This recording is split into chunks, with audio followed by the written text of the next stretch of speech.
people forget we're stuck in this mind state of, just stacking those. Oh my God, this happened and this. Shut the fuck up, man. Stack the W's, baby. You woke up today. Your babies are safe. You're safe, right? Rent's paid. Maybe you don't have money in your pocket, but goddamn it, you got a place to live. Yeah. You know what I mean? Do you have food at home? You can't take your kids out? Don't worry about it. You got food at home. Stack those fucking W's, man. People got to stop being so goddamn negative.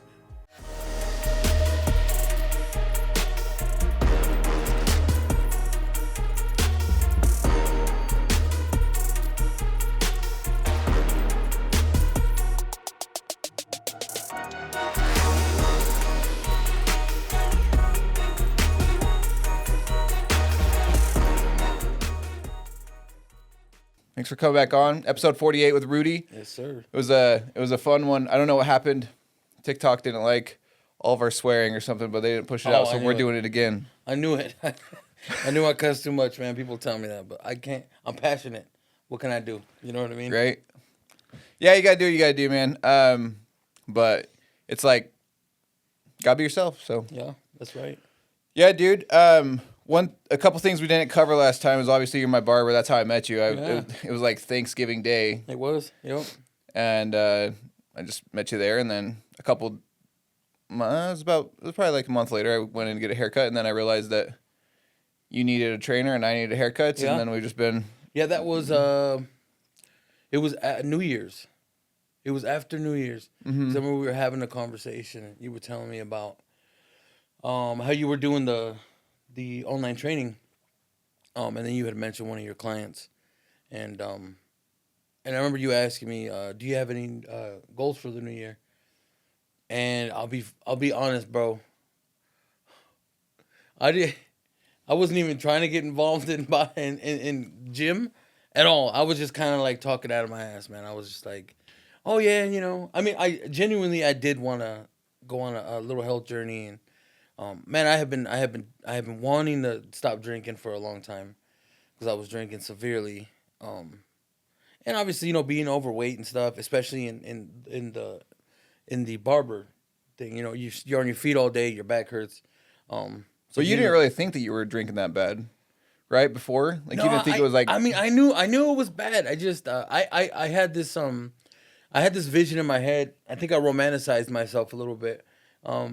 I always said I was a functioning alcoholic, right?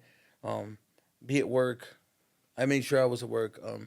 Whenever my kids needed me, which is morning, night, after everything, I dropped them off to school, I picked them up. So, everything was on me, and I was handling everything. I was taking care of everything, and I wasn't getting into any trouble. I'm not a bar drinker. I literally go through my day, pick up a case on the way home, and then sit at home and drink and watch movies with the kids and chop it up and stuff. And I thought I was a functioning alcoholic for a long time. I didn't realize till after I made the decision to just completely cold turkey it. I didn't realize until then because my girl told me how bad I really was. But yeah, I didn't think I had a huge issue, man. I had been diagnosed with type 2 diabetes. Now, I gotta be some kind of stupid because I didn't put those together, right? I was never I never thought, damn, my drinking's giving me diabetes, right? Or I put myself in a position where I got diabetes from just severely drinking all the time. I honestly thought it was just, I'm a fat ass. You know what I mean? Like, I'm overweight and this, I never put it together, man. So, when you asked me that day, in all honesty, bro, I was just making conversation.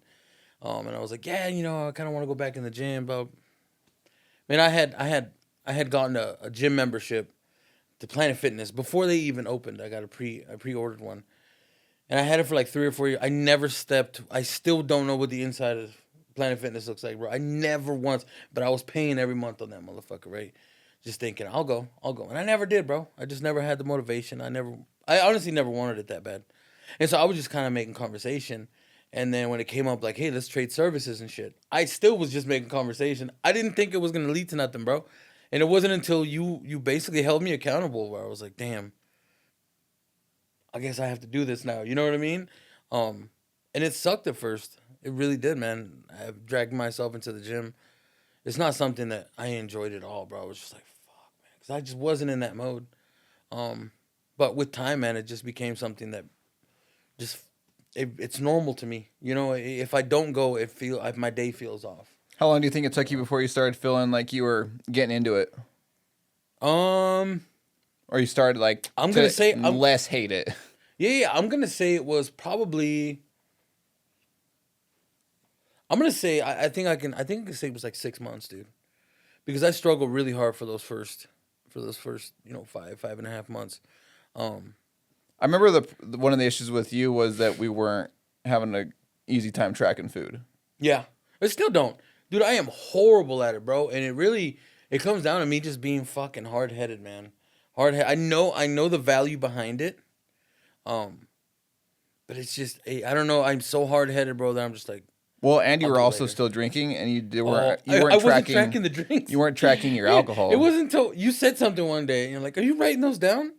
And I was like, "Am I supposed to?" And you're like, "Yeah, bro. There's calories in that." I'm like, and then that was the first like light bulb moment when you said that, bro. Because then later, at that point, I had learned what macros were. I mean, I had heard about all this stuff forever, dude. I could never really understand it, bro. And it wasn't until you broke it down for me that I was like, okay, cool. I kind of get it now. And then when I started looking at it, now I was like, man, every beer I drink I think it was 120 calories per beer. And I'm smashing 18 to 24 a day, bro. A day religiously. I mean, I was drinking my calories just in beer. And I mean, you know what beer, when you get drunk, bro, it's late night snacking, right? You feel horrible in the morning type stuff, man. And yeah, it wasn't until then when I started breaking it down, like, oh damn, I think this is the issue, you know. I think this is one of and even then I still didn't stop, man. You know what I mean? It was one of those things, man, where I was just so used to it, bro. I mean, I started drinking when I was like 12. You know, I've been drunk more than I have been sober in my life. You know what I mean? Yeah, man, it was just I spoke about it for years and years, bro. Spoke on it, and I'd wake Marissa up at 3 a.m. Sometimes, dude, like 3, 4 a.m, drunk as shit, just nodding off, and I'm just like, babe, I don't want. I was just telling her I don't want to drink anymore. I'm done, bro. And the next day, bro, I'm just right back into it, But for years I wanted it, man, and it's weird how our body forgets about pain. Mm-hmm. You just remember the good times. Yeah. Which is it's kind of cool to think about it like that, because if you can flip the script of like putting yourself through pain to get the good things in life, you're gonna forget about it. Like this bodybuilding prep sucked, but I'll forget about all the times where I just didn't want to do it, but I'll remember like what was on stage, or like when a woman goes through pregnancy and they're like, going through major pain, but somehow like their brain blocks that out and they want to have more kids later. Yeah, this is a beautiful miracle out of it. Yeah. But your brain, like, you don't remember those times where you're just puking your guts out, praying to the porcelain gods, and then you're like, oh yeah. But I do remember the fun time for that hour, but I don't. Yeah. You know what? It was never even fun, bro. It was never even like. The crazy thing is, bro, it was like, I'm almost a year now sober, right? Which is crazy to me. In that year, I've grown so much mentally. In that 1 year, bro, that it's crazy to me how stunted I was for that. Well, I was 35 when I stopped, so it's 23 years drinking. Stunted, bro, emotionally, mentally, right? Just stunning, man. And now I look back on those things, and I realize all these issues that I have stem from that, right? Like I spoke to you about something probably like a month or two ago, how I genuinely think I have an eating disorder, and it's because like I just remember during that whole time me drinking, man, I would starve myself, right? And it sucks, dude. Anyone that's felt like a starvation, man, it's you get nauseous, cold sweats, like it sucks and it hurts. You know what I mean? But I almost grew to like it, to love it, right? I remember just mentally thinking like this feels right. You know what I mean? Like this pain that I'm feeling, I almost did it to make myself feel something, right? Feel alive because I feel like I was dead inside from a lot of trauma that I had growing up and shit. And I think that's why I used alcohol so much, man. It's just trying to get away from that, bro. I've healed so much being sober because you have to face it, right? And it's a beautiful thing facing trauma. You're able to just let it go and start new and start fresh, right? And get a vibrance from life that you just never had, right? 23 years, bro, drinking, and I've never in that time I never had a day that was worth, in those 23 years, those 23 years weren't worth a day that I have now, right? Because now I take everything in, bro. From I wake up early, man, and I'm on it, right? Gym 4 in the morning, I'm fucking on it, bro. I'm at the shop, right? I'm waking everyone up in the morning. Come on, guys, let's get up, let's have breakfast, right? Never did that before, bro. There's a vibrance in life. There's life is back in me, bro. You know what I mean? Like my soul is alive again. I didn't, and it sucks it's dope, but it kind of sucks. 'Cause I'm like, damn, man, 23 years, bro. It took me that long to like snap out of it, but we're here now, right? Yeah. Well, you see some people in like your 60s, 70s, they're still alcoholics. So, Yeah. I mean, Oh, you take care of it in yeah. your 30s, whatever, you're good. Right, right, man. And you gotta take those wins when you do stuff like that, But if we had never gone on this journey, I really don't think I ever would have stopped drinking, bro. Everything directly. I mean, you said, we're talking about me barbering, dude. Best decision I ever made in my life, dog. Everything that I have in life now, man, and anyone that knows me, intimately as a person, they know where I've come from, dog. They know that what the dirt that I came from, and how much I struggled, bro. And it wasn't until I did the barbering thing, man, and it was tough at first, but I've been blessed, bro. I'm going on 3 years, professionally, and I've done more in these 3 years, bro, than I've done in my whole life, right? Just the success that I've had with it. Um, Yeah, I think last time we left off, you were talking about the pharmacy tech, and that didn't work out. mm-hmm. Because you were wanting to have sticky fingers. Oh yeah, bro. Is that criminal element of my life, man, that just would rear its head, right? And be I don't know if "Let's quit." we ever talked on what you did after that though. Man, I did everything, bro. I mean, I could probably. It'd be easier to name things I didn't work in than the things I did, bro. I just worked in everything you could think of, man, from restaurants to concrete, to construction work. I worked at Jalopy Jungle for a while, taking car parts, and cars apart and stuff. And what You else? guys find some wild stuff when you take cars apart? Oh, bro, there was some crazy shit, man, where they would bring cars in, and I was the forklift guy, so I'd have to take the cars off the semis and bring them in. I'd be the first one that got to take a look at them, bro. And there was some that there were car accidents, right? So they had the caution tape around them and just blood all over the windshields and shit. It was crazy, man. Oh, really? They don't even clean that up before they take it. Any of the No, blood, huh? they take that shit in, and then you put those aside because there's biohazards and shit, and those get crushed. They probably get bullet holes and everything all in them. All kinds of shit, bro, and those get crushed directly, right? Everything else, the mechanics kind of get first dibs on everything. So it goes in the shop. They start taking engine and all that shit.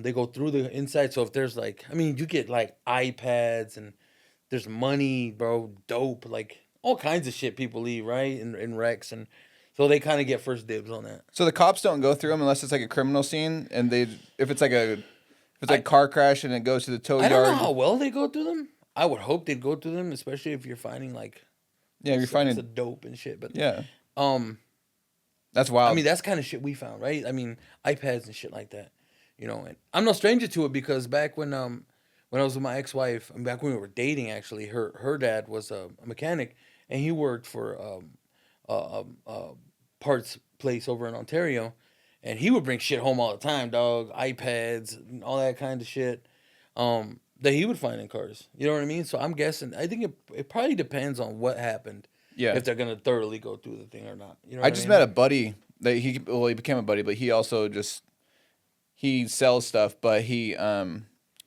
wife's a repo agent. Okay. For cars, and so once someone doesn't make their payment after a certain amount of days, they go and get the car, and then they have a certain amount of days after that to come and get their collectibles, Right. or whatever. And if they don't, then it's theirs. And he has got a laundry basket full of iPads and laptops and Apple Watches, Apple phones, like different kinds of cell phones and stuff. And Oh yeah.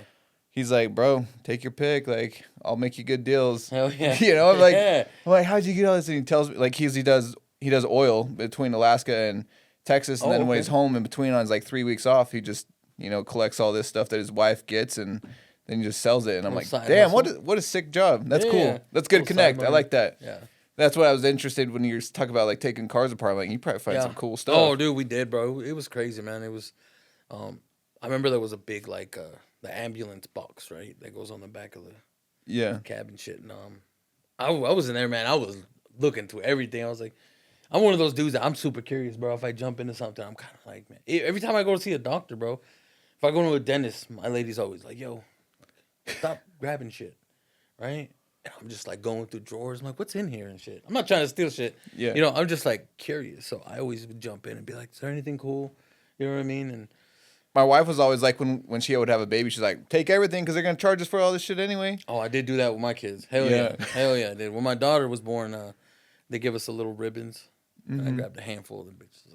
Come all the diapers on that car, everything. Yeah. You guys are charging me for it anyways. Yeah. Hell yeah, brother. You got to take all you can get. That's a real burglary right there. Hell yeah, bro. Yeah, man. Yeah, I did all kinds of work, bro. At one point I had, I think it was 2 jobs, maybe 3. Because I was trying to help my mom catch up on her bills and take care of my baby at the same time. And so I remember there was a time period where my mom would watch my kids for me. So I'd wake up at 6:30, get them ready, take them to the babysitters, be at the job doing concrete work at like 7 or 7:30. Be done by about 3:30. Go home or go pick the babies up. Go to my mom's pad. Take a shower really quick. Eat something. Spend like 20 minutes with the kids, and then I'm taking off, bro. And I'm working till 2, 3 in the morning at Jack in the Box, and just try to make extra money. Come home, sleep a few hours, get up, do it all over again, right? And I did that for a while, man. Just trying to help my mom catch back up on bills and stuff too, again. And you know, just there's been a lot of sacrifice for my kids, bro, and a lot of that, you know, came with work, man. Always picking, you know, kind of higher end jobs so that I could make more money for them. But you know, the one thing, bro, and it's always been the same is anytime I ever try to get a new job or look into getting a new job, I always consult my kids, bro. Even when they were little, bro. When they were little, my daughter was like 5 years old the first time I consulted my baby. You know, I'm thinking about getting this other job. Here's the pros, here's the cons. Are you cool with it or not? You know, and depending on what they said, then I'd either go for it or I wouldn't. You know what I mean? And it was always just like the next thing. And I'm one of those guys, bro. The reason I've had so many jobs is not because of anything other than I get bored. I get bored doing something. I did automotive paint for like 4 years at one point. Really? Probably one of my favorite jobs, automotive paint, and I was doing the graphics, the H2O dipping, right? The water dip. We'll have to talk about my truck outside then. Yeah, oh, dude. I used to do some crazy work, man. That was probably one of my funnest jobs. But I've done all kinds of work, bro. Everything, man. Once I stopped working at the pharmacy, and you know, I had a moment where, man, I used to take the pills to try them before I'd sell them, right? And I crossed one time, man. I don't remember what I crossed. And I was pretty bad, bro. I was pretty banged up. I was actually, my mom had taken me to church. And I was cold sweating, man. I was just like in and out. So I ended up going outside and laying in the car. She came out. We went home, man. And I remember just dragging myself to the bathroom to throw up on the floor. Just crawling, man. I go in there. I close the door. I'm throwing up. And I remember I had this conversation with God. And just, you know, you have those moments where, like, when you're super drunk or super stoned, you're looking in the mirror and, like, talking to yourself. You're like, dude, we're done. We're not doing this anymore. So I kind of had that, but it was with God, bro. And I asked him, you know, God, if you don't want me to do this anymore, if you don't want me to sell, illicit things or in drugs, if you want me to end this, just give me a sign. All I need is a sign, and it's over. And I remember, man, at that moment, the light flickered. As soon as I asked that question, it flickered. I was in the bathroom. It flickered. Never flickered before, and it never flickered after, bro. But it just like a real nice flicker, man. And it just felt like he was speaking to me. And that moment, bro, I opened that door. I went into my room and I grabbed this little suitcase I used to have. It was my little pharmacy, and I just started dumping shit, bro, into the shitter, the toilet, man. And I remember my little brother walked past and he looks in there and he's like, "What are you doing?" I said, "I'm getting rid of these, bro. God said he doesn't want me to do this anymore, and I'm done." He comes rushing in and he's like, "Well, let me have it. Let me have it." And I was like, "No, no, no, no, no. I'm not getting you involved in this. We're done with this lifestyle, bro." And he was like, "Well, I want to make money too, right? Like, why would you throw them away? I can make money." And I was like, "No, we're not doing this. We're not making money like this anymore. This is it. We're done with this shit, right?" And that was legit the last time I ever sold anything, bro. It was done after that. I was like, I'm not working at a pharmacy. I'm not putting myself in a position to lose again, you know? And I'm not selling dope and I'm not selling pills. I'm not selling shit anymore, bro. I'm going to do this the right way, And I could have gone and still worked at a pharmacy and just held, if I held myself accountable. I wasn't strong enough, bro. And that's why I was like, I'll do everything but that. And I did every job I could, man. Whatever people would offer me, I shoveled shit, right? Horse poop as a job one time. Like, whatever people needed from me, dog. Side work is doing little mechanic jobs. Whatever I could, man. Just whatever I could, dude. It was just, I just needed to keep myself, doing something, man. And I never wanted to go back to that life. And thank God, I never have. There's been a lot of times where I've been like, I'm in a jam. Mm-hmm. I'm broke. I don't know how I'm gonna feed my kids, and it's just like it'd be easy to pull a jack move, real quick. Go right back to that life, man. What was But the I biggest? can't. What was the biggest like job that you ever did? As Did you far ever? as Did you ever do anything like, I don't know, like a big drug thing or? like a big transaction. Mm-hmm.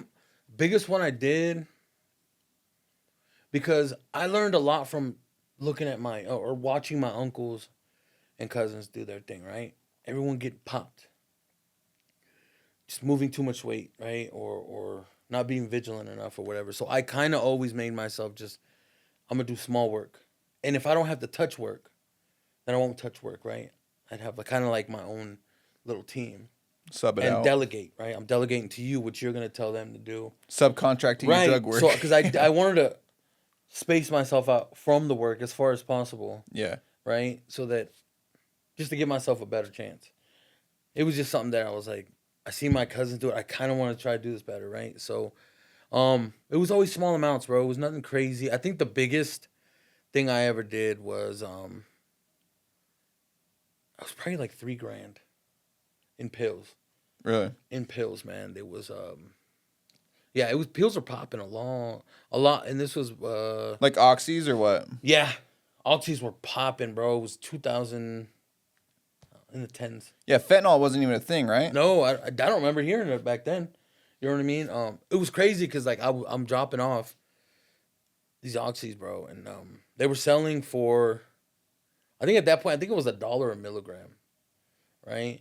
And I'm dropping them off, bro, and homeboy's counting them out. I'm counting out my money, and I see dude in the background, and he's crushing it, putting it on a spoon, and cooking it, and then he's like smoking it with like a pen, right? Like you take the pen apart, and it's just like the tube.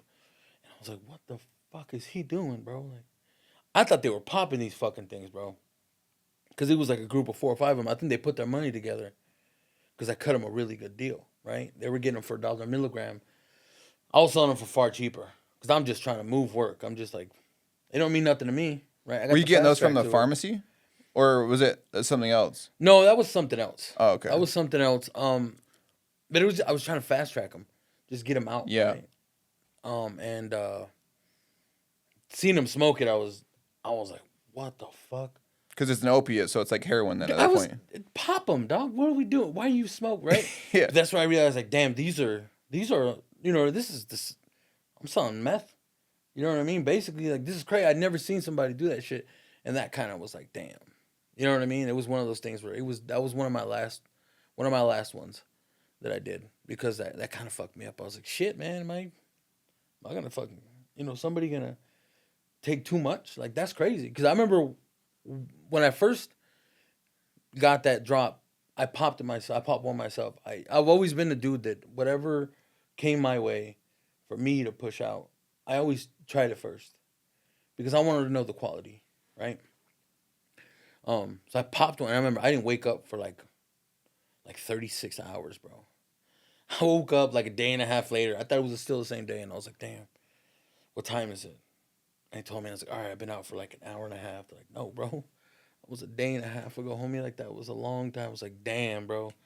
So for them to be smoked, I was like, this is not kosher, homie. This is wild, right?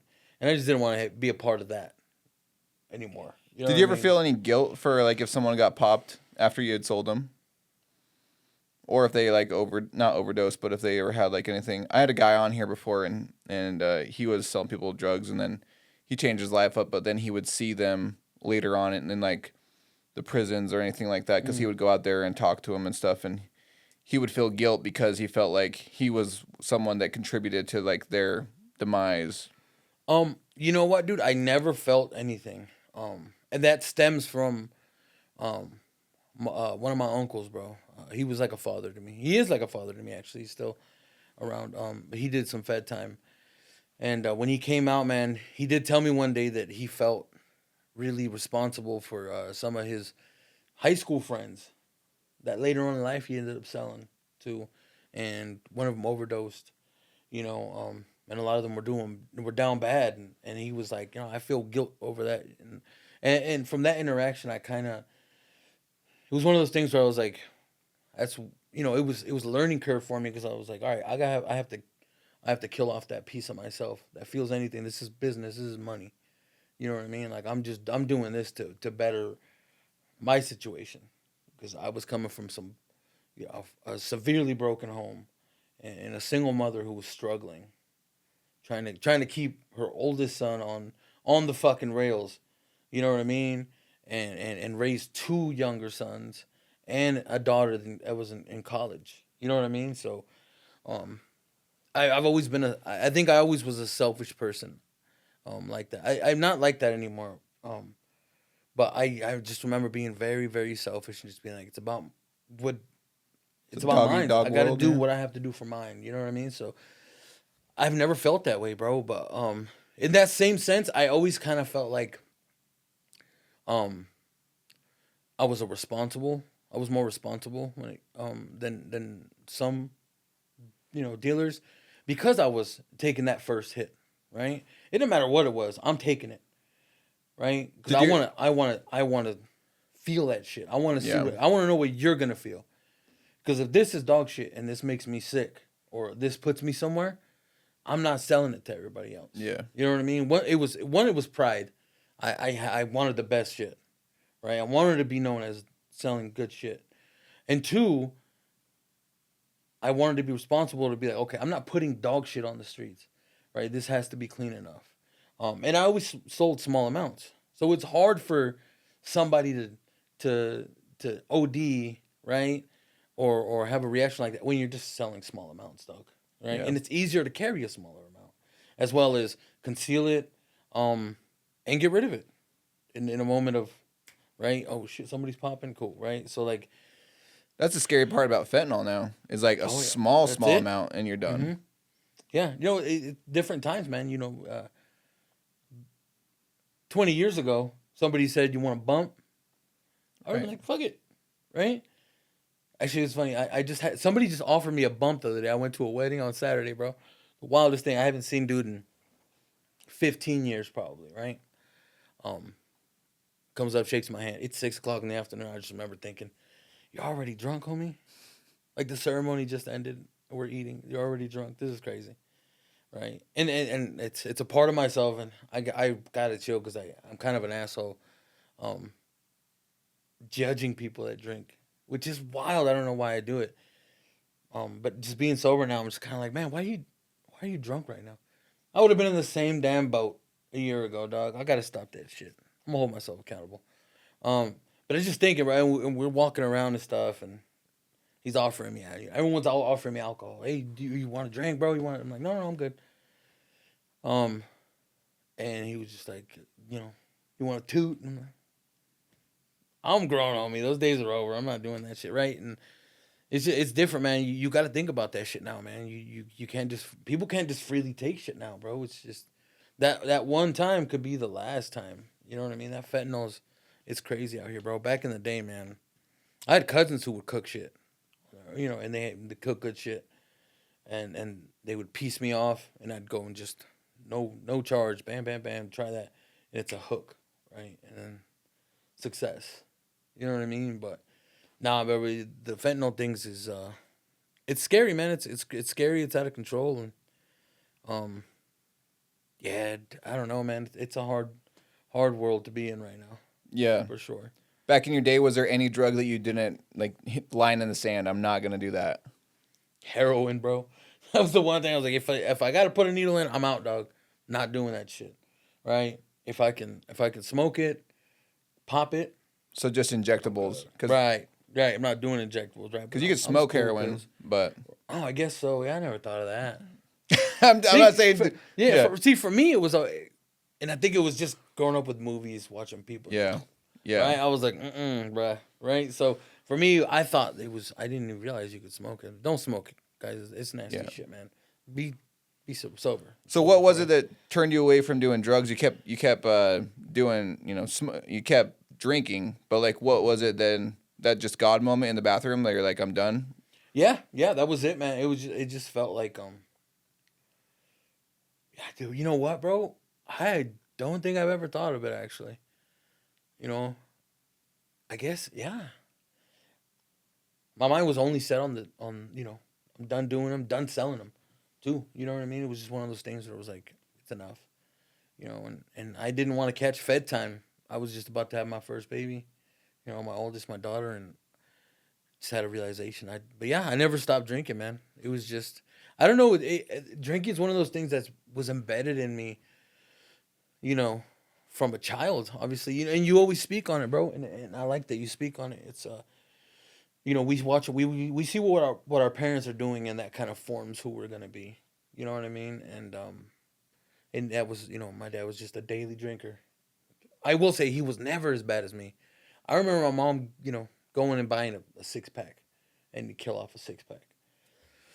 That was light work, bro. That was introduction for the afternoon, right? A Your six pack was appetizer? not. It was like half. Like I'm done in like half an hour with a six pack, dog. It was bad.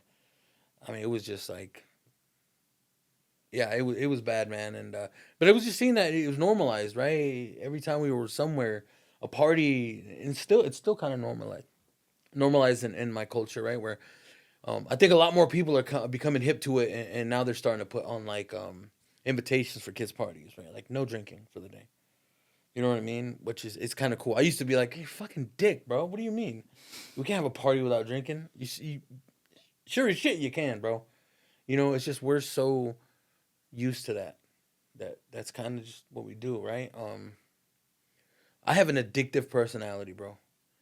And when I'm on something, like that was beer for me, bro. It was just I don't know, man. It was just something I look forward to every day. You know what I mean? And I think it just numbed me. I used to think, it makes me normal. It makes me kind of function. And I used to blame my kids all the time. Be like, you guys stress me the fuck out. So I have to drink. It Mm-hmm. was never the case, man. I was just trying to numb myself from the inside so that I wouldn't feel the things that I was feeling. Because I went through a point in time before I met Marissa where I spent time away from dating and I spent time away from everything else other than I just wanted to spend time with my kids, get closer to my children. Um, and I spent time just killing off portions of myself so that I could um, survive, honestly. Because I'd gone through a bad marriage, um, and we hurt each other a lot, you know. And it took me a long time, bro, to finally get to a point where I was like, I have to be done with this. I can't be in the corner waiting for somebody, right? And it was almost like mourning a friend, dog, right? Like the person that you know is dead, right? The person you met and you fell in love with is gone. It's not the same person. Just like you're not the same person, right? Um, and so I went through a point in time where I was just killing off emotions in myself, so I wouldn't feel anything. And the alcohol helped me so much with that, right? To get to a point to where I couldn't feel anything anymore. So if somebody said something to hurt my feelings, didn't matter. That part of me didn't. It wasn't. It was dead. And I didn't feel it anymore. You know. Um, and it sucked because that's when I met Marissa. So Marissa got the worst part of me, bro. The worst part of me. I used to be a romantic. Poetry, right? Yeah. Valentine's Day, oh, rose petals on the entrance, all the way to the bathtub, shit like that, bro. When she met me, I was cold, dead inside, dog, like trying to start new, and she never wavered, always just always stuck around, bro. And I don't know how she stuck around. I had no feelings, bro. I was an asshole, and but I used alcohol kind of to help me get through those tough moments. You know what I mean? I realize now it was just weakness, man. It was just I was pushing away something I needed to resolve, right? A lot of that I've been able to resolve in this last year, not drinking, right? And And Marissa wasn't a drinker, right? now she's never been a drinker, bro. She doesn't do shit. She really, So she was dealing dude. with you as a What? shell of a man, and you were drinking a lot. Oh, and I had kids, Yeah. and I had two baby moms, right? Um, and oh, she's been an angel, bro. She's been an angel to me. And matter of fact, when we met, bro, she didn't even cuss, right? Like I'm such a bad influence, bro. So bad, man. And she just I don't know, she saw something in me, bro. She saw I think she saw a potential, you know, and I think she saw my heart. You know what I mean? How big it is, and she stuck around, bro. And I'm super glad she did because oh man, dude, it's just the journey's been great, man. It's been tough. Um, but I wouldn't be where I am without her. I honestly I wouldn't. The barbering thing, bro. I never would have gone to barber school. Yeah. That's What made 100%. you leave and start looking into that area? I had looked into it, bro. 2018, first time. I think 2018, 2019. It was right before the pandemic. I'd taken a tour, and it was one of those things where I went and I was having my son's haircut. My daughter had an undercut, so my barber was doing her, and then she was doing mine, and I was paying like a buck something, $100 something dollars. I'm broke, dog. And this is, I'm pushing these out every 6 months, man. I'm trying my best to. I look shaggy, but I'm like, I can't afford this, right? And I'm just sitting here like, man, it took him an hour and a half. So I started talking to my barber, and I had cut hair in high school, right? Nothing crazy, right? But like my neighborhood, we didn't have no barbers, dude. There was one barber in New Plymouth, and it was an older gentleman, and all he gave was military, right? High tops and like high fades, dog.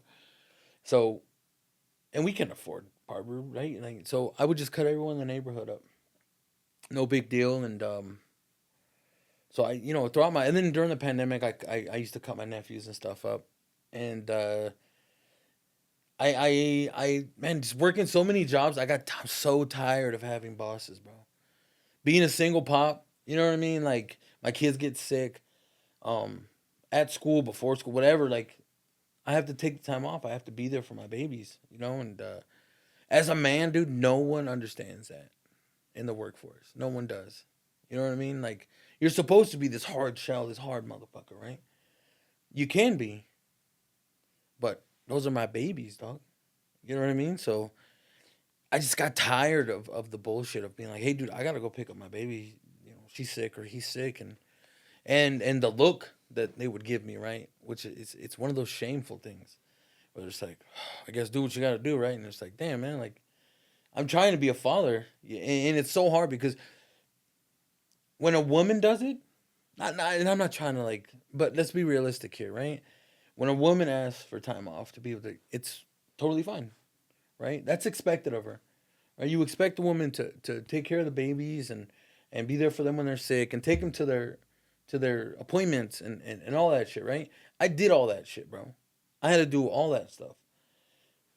And it wasn't because I didn't had to, but I wanted to, man. I all I ever had was my kids, bro. And I just got tired of it. And so I was thinking of ways, how the fuck do I do this without, you know, like how can I make this work financially? And I was like, I got to start a business somewhere. So I was kind of kicking things around. A taco truck was one, and I would cater events from time to time. Um, Mechanics was another one. I mean, I had already done, you know, a little bit of it, doing the car part thing, and um, in my head, I was like, I need to do something people always need, right? They're gonna need a mechanic all the time. I always need a mechanic. That's for damn sure, right? Um, but then watching my barber do his thing, bro, I was like, I I think I can do barbering too. And so I chopped it up with him, and he was cool enough to like give me some lessons as he was cutting my kids' hair and stuff. And I sat on it for a while, bro. I kept talking shit, saying, "Oh, I'm gonna go check it out." I never did, man.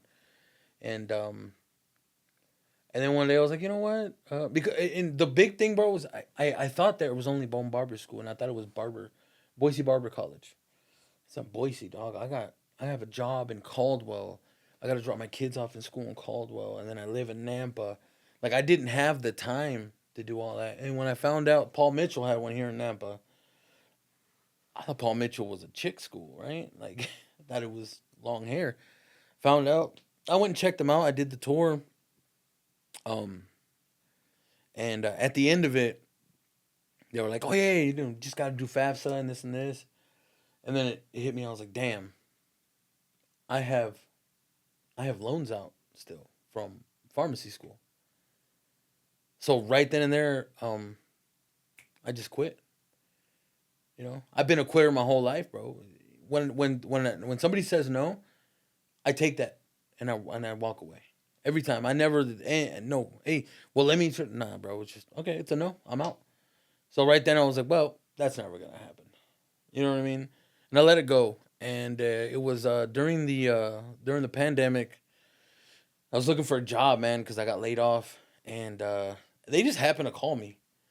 Some dude, and he was like, "Hey, are you still interested in going to barber school?" And I was like, "I don't know, bro. I don't know that I can get the the loans for it. And I got kids, man. I'm kind of old. Like I just don't think I have the time for it anymore. You know. In my head, I was like, bro, I'm too old for this shit to go back to school. I got two kids, man. You know what I mean? Like we were living in a little one bedroom studio, not even like apartment. It was a shed. It was a shed in back of a property behind a trailer. You know what I mean? Like it was. I think it was might have been the size of this actual studio, bro. We lived there, and we were there for 5 years. Me, the two kids, and Marissa. In the later years, just shoulder to shoulder, bro. And during the pandemic, bro, they called me, and I was just like, I don't know, and they were like, all right, well, why don't we schedule something? Why don't you come back through, blah blah blah. And so at that time, you know, me and Marissa had been together, and she kind of talked me into it. Right? She's like, yeah, you need to check it out. So I went and checked it out, and she was really the one pushing me, like, do it, babe. Like, I had again, man. I discussed it with my kids. Like, what do you think I should do, mechanics or barbering? And I had a bigger conversation with my family as well, my brothers, my sister, my mother, right? And I said, what do you guys think, man? And they're like, well, why those two? And I said, well, everyone needs a mechanic, right? And people are loyal to their barbers, you know. And people always need haircuts. People always need mechanics. Which one, you know? And everyone just it was an overwhelming majority, right? It was just like, dude, you chop it up pretty well. You got a mouthpiece on you. I think you'd be great at barbering. And so I went in, did another walkthrough. It was a different girl. Shout out to my girl Ashley. Um Different girl, bro, and that was dean of admissions or whatever. Her vibe was just different, man.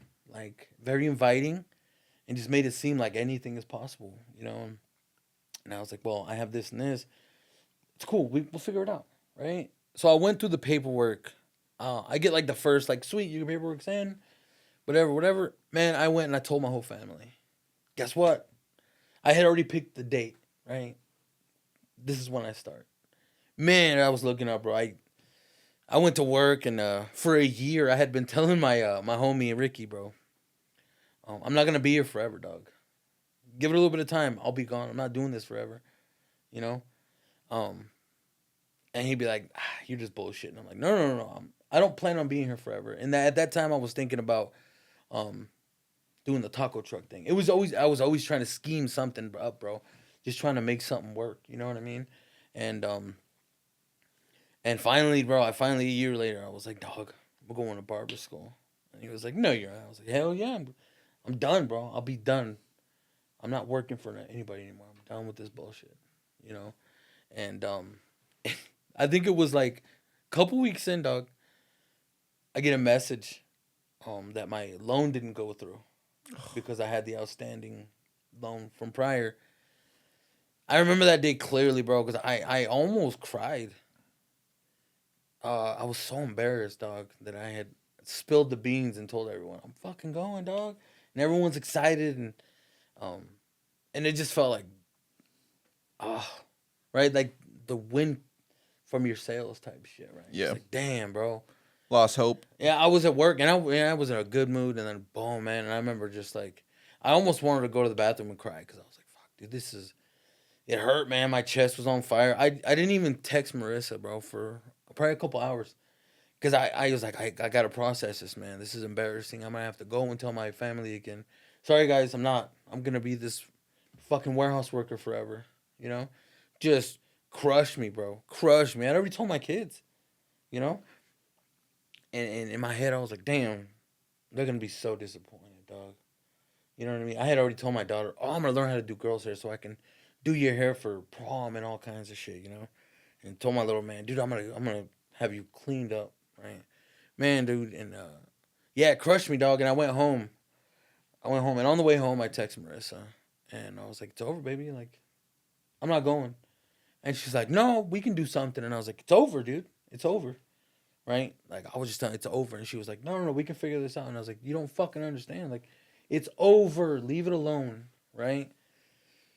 Bullshit. She left it alone, dog. She went online. She found some shit. She says, look, call this number. Tell them you want to get on this program.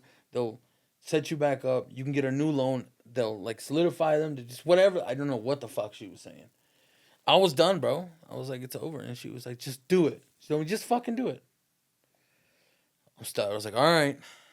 So, man, I was not looking forward to it, dog. I hate, I hate people crushing my dreams because it fucks me up mentally, right? Um, and I remember I grabbed a couple of beers, dude. Grabbed my pack of cigarettes. I went outside. I sat down and I was like, it's gonna be a long one, right? I'm expecting to be on this phone call forever, dog, and like begging and shit.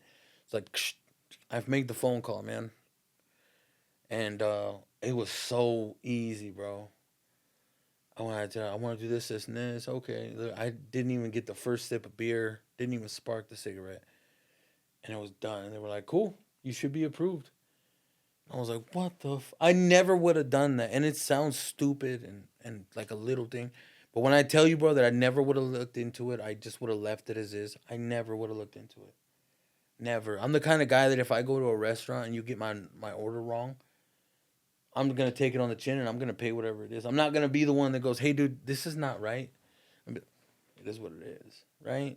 Um, and now with that all to Marissa, man, she really pushed it and made it a thing, bro. And on top of that, I mean, I had her support. Still got babies, right? And now I'm working half a week. So how do I keep up with the bills and my kids? She was like, "I got you." You know, and she stepped up during that whole time I was in school, bro, and took care of two kids that weren't hers, that she didn't have to, right? She took care of them, bro, and they love her, absolutely love her, man, and just made it easy for me to be at school and not be like, fuck, are my kids all right? You know, are they doing all right? I got to check in. She just made it easy for me to go and just do the damn thing, bro, and yeah, man, I started, bro, and it's kind of it was a trip, man, going to school again. You know, 30, I was what, 33? 33, 34, something like that. Yeah, so, I don't know. Right, early 30s. Being with a bunch of 17, 18-year-olds. It was a 16-year-old kid. You know what I mean? I was like, fuck, man. I don't want to go to school with these. I almost socked one kid up like first day. I was like, I don't like the way he talked to me, dog. You know what I mean? Like, I had to learn patience and shit, man. Um, it was a great journey, though. You know, I wish I would have done it a lot sooner, bro. I'd be so much farther in life if I would have. But I don't know that I could have done everything I've done. I just wasn't ready. Mentally, I wasn't ready. I think everything falls into place, and God has His own timing for us, you know? And for years, man, the one thing that got me through a lot was um, God's got me practice patience, right? Words Nipsey Hussle said, man, on the song is God's got me, so I practice patience. You know, when I learned that is when good things started coming to me, bro. Just be patient. I'm the most impatient person in the world, bro. Worst. And when I just started working in patience, man, it was just like things progress and they come to me. You know what I mean? It's been a great journey, bro. Great journey, and I had good people behind me, to kind of help me with the transition, right? Um, Super blessed, dude. But Marissa, man, I give it up to her, bro. Every chance I get, man. She'll talk her shit, bro. She'll be, yeah, it wasn't for me. You were. I'm like, you better stop that shit. I've been doing this shit for years now, man. I built the empire on my own. Stop it, you know. But she knows, man. I give everything to her, bro. Her having her and her family in my life, bro. Her mom and dad and her brother have been a fucking blessing, bro. From jump. From jump. I'm this guy that when they met me, bro, um, like she never cussed. They don't. It's not how they talk, right? They're very good people, man. And having I just this fucking absolute idiot walk in, introduce himself with two children, with two baby moms, right? They hadn't even met not my third baby yet, and just a lot of a lot of baggage, man, and having this foul mouth of mine, bro, that TikTok doesn't even like, you know, um, and they just accepted me, bro, and it was wild, and you know, I can say, dude, I haven't shared this with too many people, but um, the the main factor behind me really finally being done with drinking, bro, I credit her dad 100%, dude. 100%. It was what he did for me that I don't know pushed me over that edge. Because like I said, man, for years I've been talking about quitting drinking. I didn't want to, bro. I was done. I hated feeling um, toxic in the morning, right? Like just this nastiness, man. Even when I started on my journey, right, with the gym and stuff, I couldn't let go of the beer, dude. It's just I don't know, man. But I felt toxic, right? But I felt a little better because I was doing something. I was getting active and shit. And it wasn't until what day was it? It was August. I want to say 28th. I could be wrong. It was on a Sunday last year. We went to the Idaho, the Western Idaho Fair. Her parents came with us. Um, and I had told her that I was thinking about, cutting cutting drinking, and she had mentioned it to my sister, and my sister's an MA, dude. Sometimes I call her Dr. Susan because if you're like, oh my head hurts, you sure you don't have a tumor? I'm like, shit, she's one of those, bro. And she was like, I had mentioned my girl had mentioned it to her, and my sister was like, just wean off a little bit, off of it a little, because do a little by little because you can get sick, man. You've been, balls to the wall every day for all these years, man. You can't just cold turkey. And she had said that to me. My brother-in-law was also in the medical field. Had said that. And on that day, man, I remember we were eating tacos from one of the taco stands, and Marissa's telling her brother and her mom this, and we're standing in the middle of the thing, dude. And I remember just thinking, like, the fuck, dude, putting my business out there. You know what I mean? Like, these are my people too. I don't want them to know this shit. It's kind of embarrassment, and and they were like, "That's great, that's great that you want to stop, but you should, do it slowly so you don't get sick and, you can die from it, blah blah blah." And I remember the clearest day, bro. Her dad just breaks through the middle of them, parts him like the sea, homie. Right? Parts him. Bah, and just walks and just comes straight up in my face, dude. And I was like, what the fuck? And he was just like, not like in my face, right? But just straight at me, dog, and just stares at me. And he tells me, if you want to do this, Rudy, you can do this. You can do this. You just have to do it. Don't worry about what anyone else says. Don't worry about none of that. You can do this. And if you do, you're going to have so many great memories with your babies. And he said, not that you already don't. Like, I know you guys have great times, but I promise you, you'll have so many more, right? And I had heard it 1,000 times in my life, right? 1,000 times I heard it, bro. I never wanted to hear that shit from anyone, right? Somebody would say that and be like, I don't want to hear that shit from you. You don't know what I know. You don't know what it feels like, you know? But I was talking to a man who himself had not only quit alcohol, but also substances, right? And he's a great dad, bro, right? I didn't have much of one growing up. But I know what a good dad looks like. He's a fantastic dad. He's been a fantastic grandfather to my children, bro. A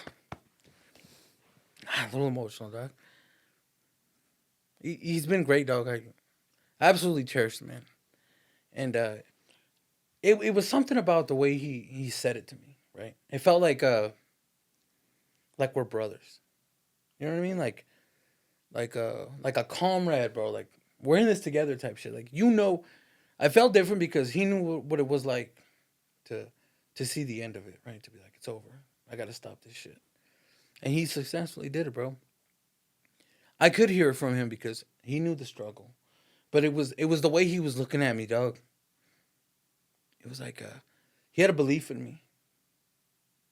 And you know, I had gone through life, dog, really like seldomly having people believe in me. I was more the guy that would prove people wrong, right? Than the guy that would prove people right. If that makes sense, right? I didn't really grow up. I mean, my family believes me, but it's family. Outside of that, like, nah, bro, I didn't really have that. And it was the way he looked at me, bro, and the belief that he had of me. Just this dude that is dating his daughter, right? So I guarantee at that point probably wasn't the ideal guy that he wanted for his daughter. But he accepted me. They accepted me. They accepted me with all my faults. And even through all my drinking, you know. Like, I don't know, bro. It was just the way he approached me that I knew that moment, dog. That moment, it tipped the scales for me. And that was it. You know, something that nobody in my life did before get me to stop, right? Like it was that one moment, that belief in his eyes and the camaraderie that we shared. That I was like, it's fucking over, dog. I knew it, and I went home and I drank that night, and I didn't kill off, the beer. I have I think 3 beers left in my fridge still. I never threw them away because that night I was done, and the next morning I was like, I went to throw them away, and I was like, nah, I want to stare at these bitches every time I open this fridge. You know, I want to stare at the face of my biggest enemy, and walk the fuck away every day, right? So they sit there. They sit there, and yeah, man, it was goddamn, dude. It was a hell of a journey, man. I'll tell you that much. It was crazy, man. I for years, dude, I wanted to do it, and it was when I first got diagnosed with diabetes, right, type 2 diabetes. Doc told me, "Hey, dude, you gotta stop drinking, or you're gonna fucking fuck up your liver, right?" I went home that day. This is fucking years ago, man. And I remember I called my sister, bro, and I was crying like a bitch, like a child, homie, like right, like an emotion, like a fucked up cry. I wasn't crying because I was scared of my kidneys or not my liver failing, right, bro? The thought of not drinking had me in an anxiety attack, crying like a fucking child to my sister, telling her how scared I was of life without drinking. I mentally was not prepared for that shit. You know what I mean? And I honestly believe you have to be prepared to end something like that, end the cycle. You know what I mean? Mentally. People ask me now, like, dude, how'd you do it? Like, I want to do it too. You know, people around me, and I always tell me you can do it, but you have to do it on your own time, dog. And you can't do it because you can't do it for your kids. You can't do it for your spouse. You can't do it for anyone else but yourself. Because you have to hold yourself accountable. And it takes more than I got to do it for my kids, right? I mean, they're great. Children are amazing. You shouldn't put that on them. This is on you. This is a truth that you should live within yourself. You know what I mean? And until you're mentally like able to do it, it's not gonna work, man. It's just you have to be ready for it, bro. I wouldn't have been ready for it any time before that. You know what I mean? It worked out, man. And like I said, you know, Marissa's parents, man, just it was everything from the time I met her to the to that day was like God led me to that.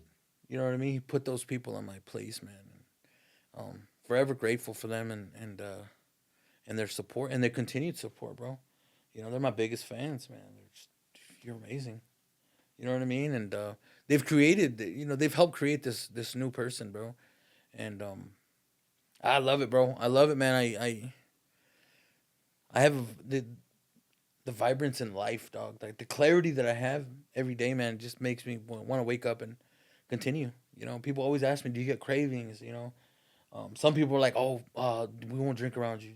Dude, by all means, do whatever you want around me. You know, you want to drink, you want to do your thing, bro. Do a line, fucking. I don't care if you smoke crack and do fucking pull ups.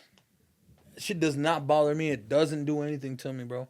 There's nothing about any substance that makes me wanna, go back to it. It's just I'm good. If anything, bro, like I said, I'm kind of judgy. I'm kind of an asshole, man, and I've caught myself, and I'm trying to get better at it. Because who the fuck am I? You know what I mean? A year ago, I wouldn't have been that judgy asshole. You know what I mean? So I'm trying to get better at that, bro. But I don't want to go back to it, man. I'm good. And honestly, this. I was analyzing this shit this morning, bro. Without Marissa, I never would have gone to barber school. Without barber school, I never would have met you and began this at first forced, almost felt like health journey, right? That turned me into a gym rat now, right? I love it, dude. I love 3D gym. Amazing. Never been to another gym where I want to work out when I get in, right? Just the ambiance, bro. Like Charlie and Mary doing something amazing for the community, bro. The feeling I get when I walk in, it's like, it's time to work. You know what I mean? Like I'm amped. You know what I mean? Ask Marissa. Sometimes I'm in there doing. I'm like doing squats in the morning, getting doing my stretches. Like you ready to go to workout at 4 in the morning? It's just like you're doing too much, right? It's just something, bro. You know, it turned me into that, bro. Without barbering, I wouldn't have met you. And it goes beyond like clientele. Like I feel like we're good friends, bro. I feel like we understand each other very well, and I wouldn't have been to the gym. Honestly, I wouldn't have gotten to the mind state of like I should quit drinking, and none of this would have ever happened, dog. And I thank God for that woman, dude. She's been amazing. She's continues to be amazing, man. And um, yeah, dude. Now I'm almost a year sober. It'll be amazing. I want to celebrate that year. I haven't celebrated in month, 3 months, 6 months. She kept asking me, "You want to celebrate like, for what?" This don't mean shit. At a year, that's what we can celebrate. Because I never would have thought about that, bro. Never, never would have thought about being sober. Like if you would have asked me a year ago, "What do you think sober is?" I don't know. Boring as fuck is what I would have said. Anything but, dude. I have so much more. I have the same time that I did then, right? I just fulfill my time more now with things that matter than being inebriated and shit. So, it's been a great journey, bro. I mean, I've been super blessed these last couple of years, man. Especially where I landed, right? My barber holding a spot for me, dude. For I think it was like 8 months, he held that spot. I told him when I went to barber school, check it out, dog. I went to barber school, and just asking him, hey, can I come by and shadow check you out and the guys and kind of get some different points of view. And he was like, yeah, for sure, man. And like, I think my second month in, he sent me a picture one day of a station. It was empty. And he was like, I got your station waiting for you, bro. Hurry up. We need your help. You know, we keep letting the walk-ins leave because we're booked. And my brother had offered to pay for the chair, right? Because he's got to make money off the chair every month. And he was like, nah, you guys are good here. You know what I mean? Like that's the kind of people that I was blessed to surround myself with in a barbershop, dog. He's been a great mentor for me, bro, and pushed me to where I am now, and the other barbers too, man. Just everyone's. I think I'm a good mix of everyone's wisdom, right, all in one, and it's been great, dude. Business is doing really well. You could always grow a little more, but I don't stress like I used to stress, man. It's really become more of a very pleasant way to live life, right? I don't see it as a job. People say, I hate saying I gotta work tomorrow. It's so weird, right? It doesn't feel like a job to me. I enjoy what I do, man. I love talking to my clients. I love making people happy. I like making them feel great. You know what I mean? And yeah, it's been great, man. It's been amazing. Been absolutely amazing, bro. Yeah, you touched on a lot of good topics there and key points I think everybody could take from life. One, your father-in-law gave you the best advice, but you only took it from him because of his past. Mm-hmm. So the things that most people think disqualify them is actually what qualifies them to help others.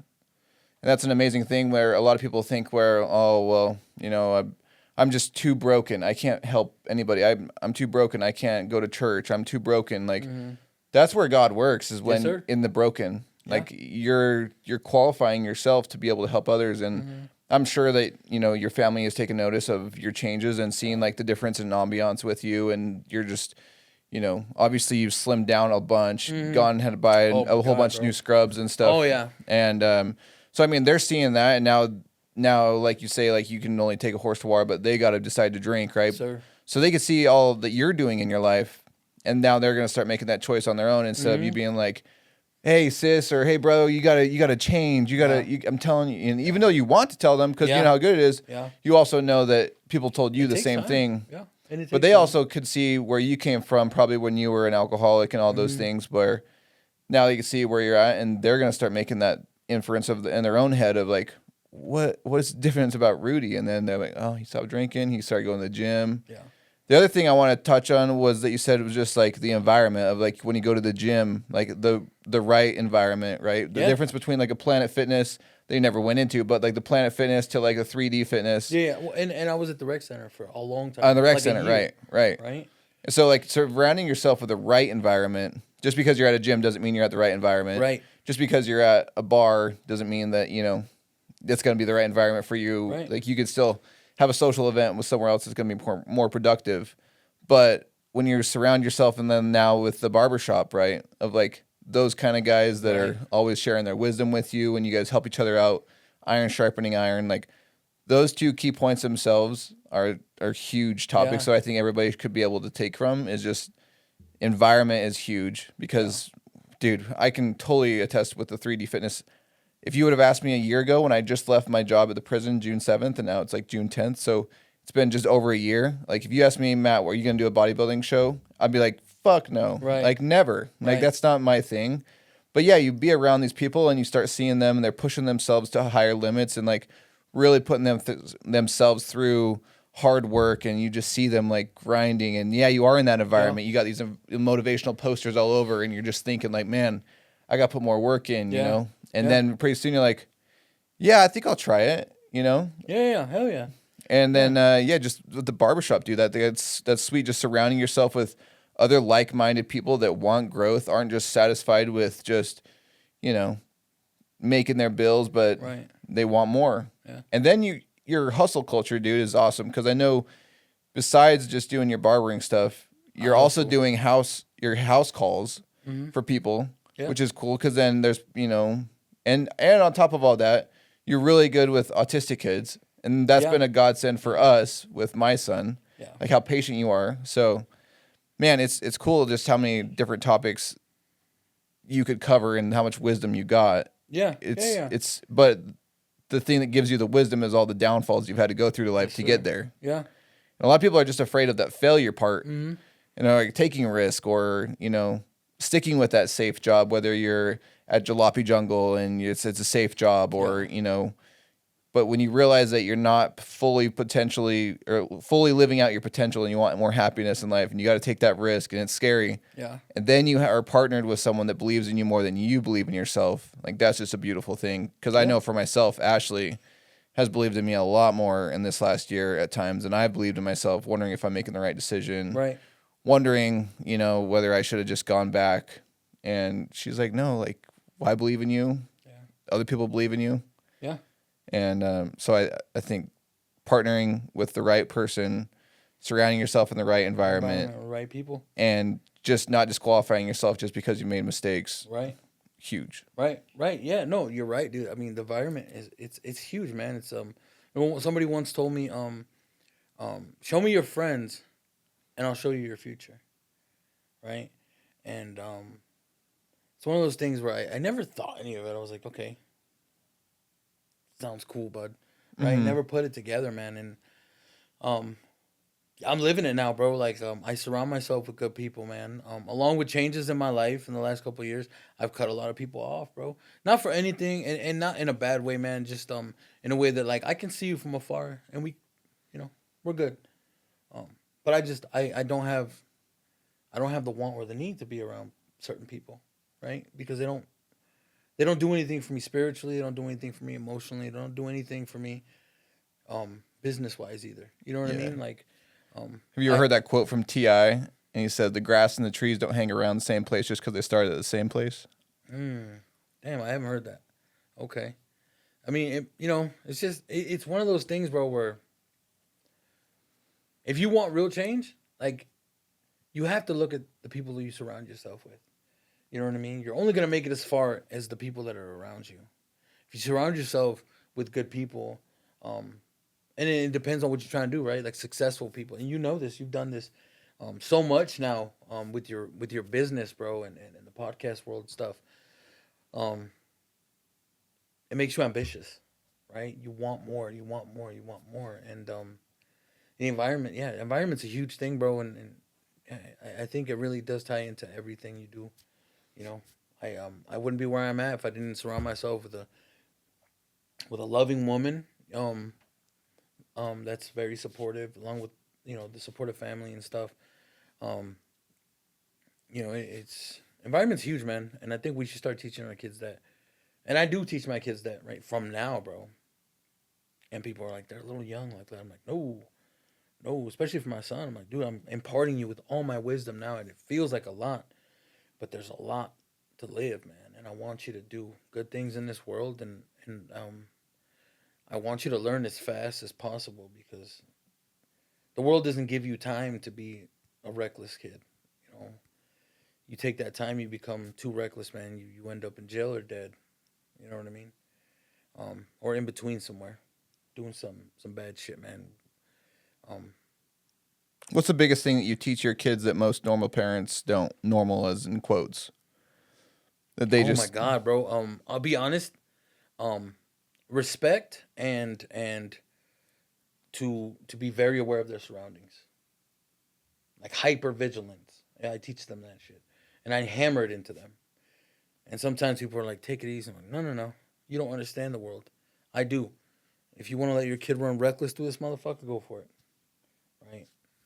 For an instance, when I used to go to the rec center, man, I used to take my kids to the pool. I'm all about respect, bro. I respect those around me. I respect their space because I want respect for my space, right? And I've been watching my kids, man, and my little man does this thing where he just floats on the water, right? He looks fucking dead, though. He looks like he's drowning, dog. And I'm looking at the lifeguard, and he's tripping. He's just like, oh. And I was like, no. Get up. Hey, get up. He gets out. I'm like, what are you doing? Stop doing that shit. You can't play like that. It's fucked up. You're giving the dude a heart attack, right? If they splash too much. Like, hey, there's families around here. Have some respect. Watch where your hands are going. Because if you hit someone's kid, there's an issue. Let's settle the fuck down. We came here to have fun. Don't be fucking reckless. Right? and everyone's like, you're hovering over them, right? You don't let them be. I'm like, dude, fuck that, bro. I want my kids to be successful, respectful human beings. You know what I mean? And if that means I call them out more than the fucking lifeguard does, then that's just what it is, dog. Maybe I'm a little too harsh on them, but there's a fucking reason my kids are where they are now. You know what I mean? And it's just, I'm super hard on my son, bro, and you know, he's about to go into middle school, and it's all kind of led to this, and I'm like, dude, I'm letting you take the reins now, homie. You're a little older now. Dad can't fight your fucking battles no more. If there's an issue at school, you're gonna do one of two things. You're gonna throw them hands, or you're gonna walk away. But if you walk away, be ready to keep getting fucked with every day. So make a stand, or walk away, right? But you're gonna have to learn. And I can't save you anymore, dog. This is the real world. You know, a lot of people, they they they fantasize what their kid's life's gonna be, right? Like, this is the real fucking world, man. You know, I'm scared to death for my children because of everything that I see all around. You know what I mean? I'm trying to prepare them to survive, not only survive but thrive in this fucking world. You know what I'm saying? And I'm imparting stuff onto them that no one did for me. And sometimes it's harsh, but it always comes with a lesson, and it always comes with a breakdown, right? I'm not just somebody that hammers the fuck out of my kid, and then leaves it there, right? I sit down, I have a conversation, a real conversation with my children, right? And we talk about the deepest parts of things, and why I'm doing this, why I'm showing them this. This stems from this, son, and I don't want you to go through that shit, right? My daughter's the same thing, you know. Hey, dude, you gotta learn his shit the hard way. I don't know what to tell you, homie. I'm not gonna be rubbing your fucking your wounds. Take the wounds, fucking lick them, and keep going. So nobody waits for you to heal. No one gives a shit. The faster you understand that, the easier it's gonna be for you to transition into what real life is. Because real life is a bitch. You know what I mean? Real life is not your dad or your mom, you know, when you hit them and go, hey, can you get this for me and I'll pay you back later? You can't do that shit with a landlord. You're going to be on your ass. And these streets are no joke. I seen what the streets do to people. I was homeless at one point. You know what I mean? Like, I know the reality of this shit, man. And I don't ever want them to be there. So I'm tough on them so that they can grow tough skin, man. That's the one thing my kids are very sensitive, bro, and I worry about. My daughter wants to go into the cosmetology world. Women are very picky about their shit. And I'm trying to get her to toughen the fuck up so that she can hold her own and be able to produce a great business, right? But know how to hold her own when someone's wrong. Also know how to accept fault when she's wrong. It's important. You have to have the balance. So many parents don't hold their kids accountable. You know what I mean? Like, you have to hold them accountable. So many times I hear parents, school being the big one, right? Like the teachers being mean to my kid. What's your kid doing though, right? Because for me, if I have an issue with my son or my daughter at school, and I go, before I talk to the teacher, I'm gonna corner them and go, "What did you do? I need the honest truth. You're not gonna get in trouble. We're gonna talk this out, but I need to know the truth. If I'm gonna fight for you, I need to know where this is. I need to know 100% what's going on, and I have your back 100%. Even if you're wrong, I got your back. We'll figure this out, right? But I can't confidently go in there and hold you down if I don't know what you did. I need you as a person to speak the truth. You know what I Being mean? their lawyer. Yeah. See, it's one of those things, dude, that I've always held myself accountable for things, man. I've always been the one, if I fuck something up at a job, that was me. That's on me. I'll take it. Whatever you need me to do, I'll fix it. If it means you fire me, right? But it's always been huge important. I think it's a trust thing, man. That I've had issues my whole life trusting people, and so I've always tried to be the most trustworthy person and speak the truth. And it's hard, bro, and that's why I want to get that in my kid's head. Like, I know it's hard. Sometimes it's the hardest thing to do, to be honest. But it sets your soul right, bro. Like, it makes you feel great. You know what I mean? When you carry baggage and you lie, it's just baggage on top of baggage and lie on top of lie, and you become this toxic fucking person, man. You know what I mean? Like, the biggest thing I've always told my kids is I am who I am, and I am the way I am, because a lot of times I give shit away all the time. You know, I've always been like that, man. And like now, like there's times where I'll be like, you know what, it's on me today. Service is on me, right? And I come home and the kid's like, how was it? I was all right. Did you make a lot of money today? I was like, nah, not really. I gave away a couple cuts. And they'll be like, why? Sometimes it just feels good in my soul. You know what I mean? And it's just, it's one of those things, man, where when my kids grow up, I want them to walk down the street, and if somebody sees them and recognizes them, I want them to have good words to say about me. I want to leave a legacy behind that's a great legacy. I know there's a lot of bad that I've done. I can't fix that. It's who I was, right? I can only show you who I am now and who I will continue to be, right? And so I want to leave a legacy for my children. I want people to know, if they know them, and go, oh my God, I remember your dad, and have great stories to tell, right? I don't want them to pull my kids aside and be like, hey, where's your pops? That guy's a fucking asshole. You know what I mean? Like, that's the last thing I want. I had to deal with that shit when my dad abandoned us, bro. People, like, telling me, where's he at? I'm gonna fuck him up, right? I used to fight people, grown men, because they wanted beef with my pops, dude, when he left, right? And I was like, I was a kid, a teenager, bro. I don't want that, man. But I also want them to start their legacy. And I always tell them what people see, all right, they're going to judge you from this point forward, man. I don't care if you're 10 or 11. You become who you're going to be later in life. It starts now, homie. The respect starts now. The accountability starts now, right? The building blocks start now. They don't start in fucking high school. That's too late. They start now, buddy. We start this shit now. You'll be a great fucking man when you graduate high school. And then you'll go on to do great things. Right? Like, set the fucking tone early. We gotta stop letting these kids skate on shit like this. Like, I went to, and I'm gonna get a lot of shit for this, I know it, but I went to my son's 5th grade graduation a couple weeks ago. I'm sorry if this makes you mad, but biggest load of horse shit I've ever seen in my life, dog. I was thoroughly upset. What are we doing? This is 5th grade. I expect some small little ceremony, like, bam, right? Parents holding graduation balloons and flowers. I'm like, this 5th grade. 5th grade. They're gonna pass you on to the next one. Knock it off. Stop it. Settle down. What are we doing? You know what I mean? And like, my son had asked me days before, Dad, are you gonna cry at my graduation? I said, what graduation, son? This one, or like the real one, like the high school one? He said, no, the one that's on whatever day. And I was like, hell no. I'm not going to cry, son. What am I? Son, it's not real, buddy.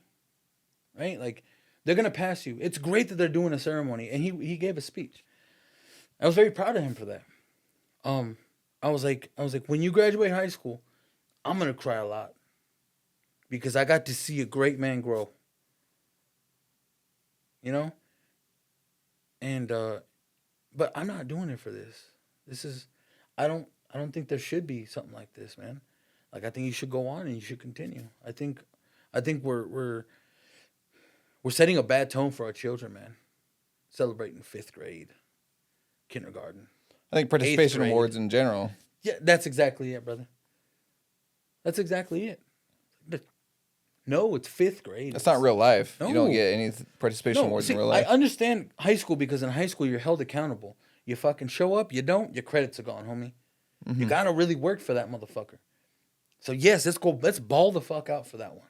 I'll cry my fucking eyes out. Right? For sure. But I'm not doing it for this one. Right? And I just explained it to him nicely. And we got there, and he kind of looked around, and he was like, this is kind of too much, Dad. I was like, I know, bro. I'm telling you, right? And just the whole time, man, I was like, this is really fucking dumb that we're doing this for our kids. You know what I mean? Like, we're really putting them in a position where we're romanticizing what the school system really is. You know, and it's like that whole thing you were talking about with the quinceañera. Exactly.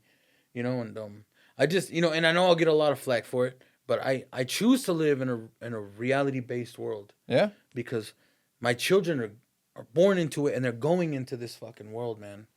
And the world is going to shit on every fucking level. I always say it's not our responsibility to raise good kids. It's our responsibility to raise responsible adults. Yes, sir. That's exactly it, bro. That is exactly it. Is I'm trying to raise somebody that's going to be a functioning and successful member of society. And I never thought I'd even get this far, bro. I was the kid that was getting arrested for driving drunk at like 13, right? I mean, I was the kid that was doing stupid shit, man, that never went to school, sold dope all fucking day. You know what I mean? Like, I didn't have anyone there to tell me these things, bro. These, like you said, these are things that I learned from the hard lessons that I had to go through, right? And so it would be, I'd be remiss, bro, if I didn't share these with my children. Now, I don't know if I have tomorrow, right? A lot of people are like, well, it's something they can learn when they're older. True. I might not have tomorrow, homie. You never know what happens the next day. So I try to impart as much into my children every day. And I pour myself into my children as much as I can every day. Because I never know when that last fucking day is going to be. You know what I mean? Life is fragile. We forget that so much, bro. We forget that shit so much.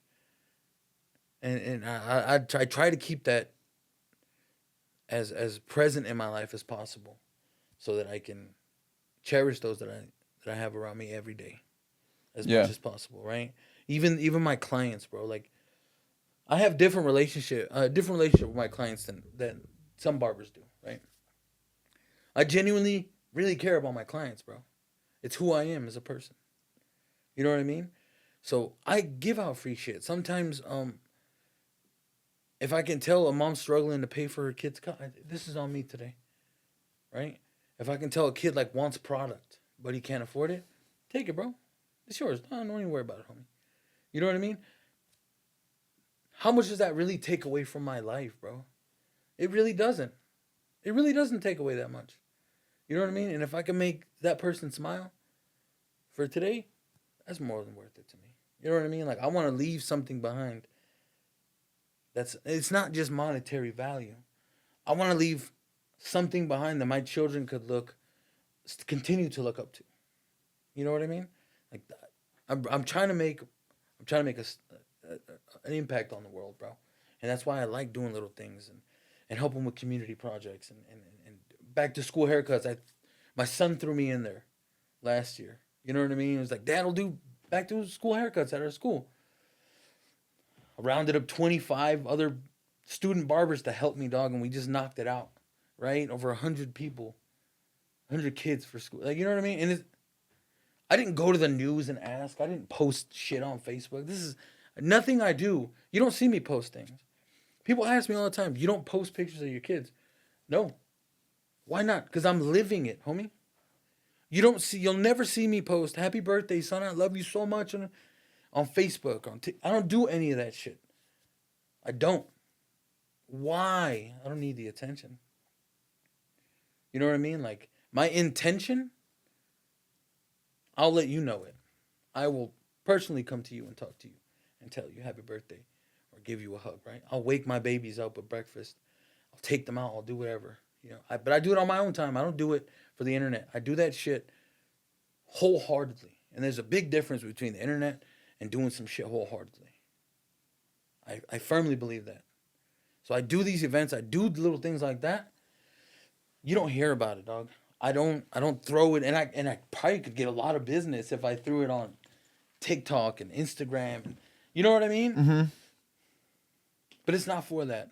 Yeah. It's not for that. It's for the people that I wanted to affect in a positive way. But it's also, I've been sober now for almost a year, bro.